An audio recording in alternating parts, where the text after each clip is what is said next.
Welcome to the Solemn Vanguard channel. Today we have the new ban list and it's pretty insane. So essentially, in my last prediction video, I said there's two philosophies in Bushiroad ban lists as far as I can tell. You have the very soft one that we're very used to, that we've seen almost every time, where they just hit one deck or one card in one deck and stuff like that.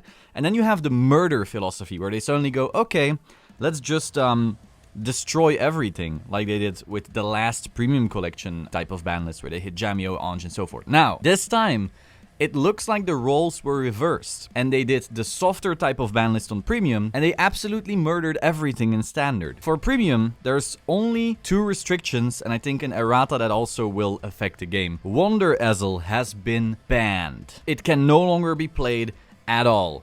So the Wonder Ezel that made Ezel go completely crazy in premium, it's just nuked. You can no longer play it. Too bad. Now, we don't know if this completely murders Ezel, but obviously its non-high roll has now been weakened by a very, very large margin. And Dorian has been hit to 1 in premium as well, which I find very weird. I know they could make like disgustingly large hands, but I didn't think they'd find that such a huge issue, unless of course there's maybe some major support coming up for Pale Moon in the premium collection that we don't know of, and this is like a preemptive hit of some sort. They've done that before. Now, those are the premium hits. However, there is one more hit that also affects premium as far as I'm aware. Riviere got an errata. Her skill is now a hard once per turn, meaning just like the main, cards with that skill can only be used once as far as skills go. So you can't endlessly restand, which really makes the deck less insane in standard and also kind of slaps it on the wrist in premium. So that's a good hit, I would say. On one hand, it doesn't completely destroy financial interests, let's say. People who bought the deck aren't like, oh no, now my deck is ruined and it's only been a month. So that's good, while simultaneously making it less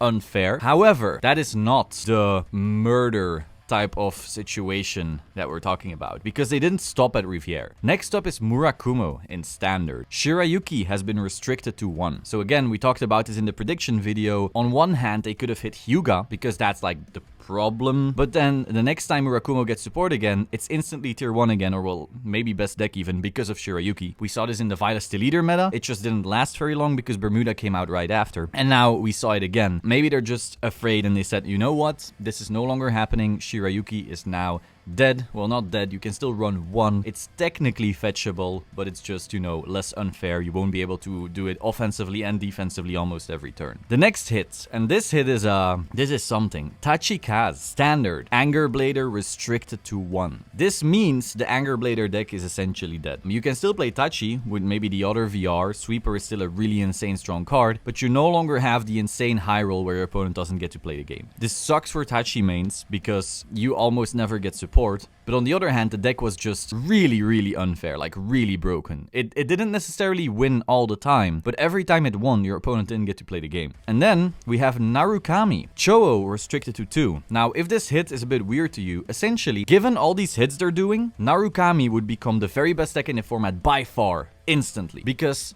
Naru post Vanity was already very close to Riviere, and now suddenly you're nuking everything around it, including Riviere. You're making Riviere more fair, so obviously Narukami would instantly take that spot. So instead of having that happen and becoming a one deck Narukami format, they just said, okay, you know what, Chou to 2 kind of slows down the deck without completely killing it, which is good. I think Naru will still be really strong, but it will just not be unfairly, insanely, stupidly strong. Then next up, just like in premium where Dorian was put to 1, in standard Dorian was also put to 1. This is big. This just made them weak to control again, and they lost out on all of their card draw. You can now do Dorian once, one single time, and that's it. Finally, they unrestricted the Sonata Lizelot choice restriction. So if you're playing Melody, you can now go completely ham again, play 4 Lisp, play 4 Sonata, and feel absolutely fine about everything. So that was the ban list. As I said, like, they just murdered, what, 4, 5 decks in standard?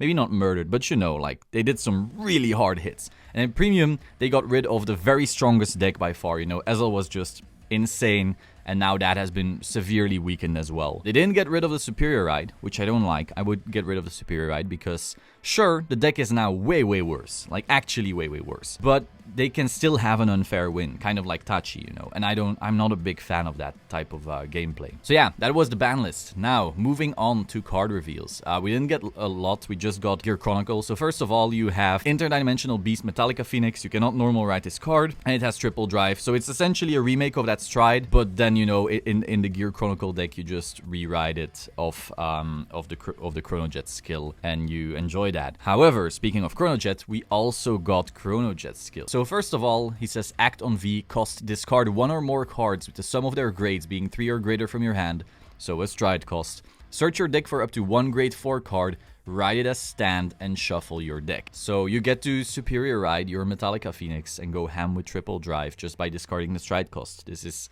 typical Gear Chronicle type stuff. At the end of the turn, you retire that unit and write a grade 3 card from your Solace Rest. So it's literally Stride. You do get to make 2 force markers with a Chronojet, but Metallica Phoenix does not have a force marker, so that you can't. You can only make 2, not 3. Then auto on V and R, when it attacks, cost counterblast 1 until end of that battle. This unit gets power plus 5,000 and your opponent cannot call sentinels from his or her hand. This is pretty strong.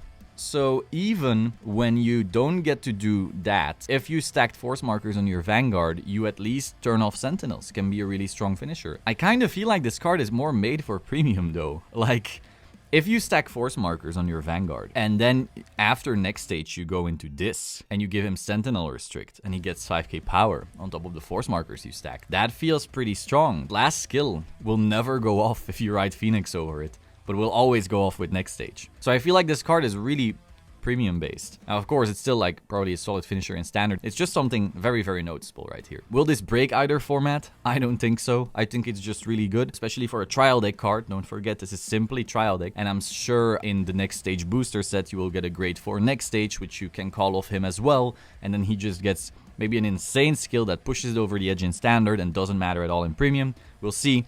But those are my thoughts right now. So that was all for today. Let me know your thoughts about the ban list, about Chronojet. This is a pretty big moment for Gear Chronicle players and a big moment for every player because the ban list is insane. Just murdered everything in standard, and they, I think, balanced premium better. I would still have liked to see some kind of Neo hit, some kind of DI hit maybe, you know, stuff like that. But getting rid of golds was like the most important thing by far. And then in standard they were like, well, format's toxic as hell, let's fix that. And they just nuked everything.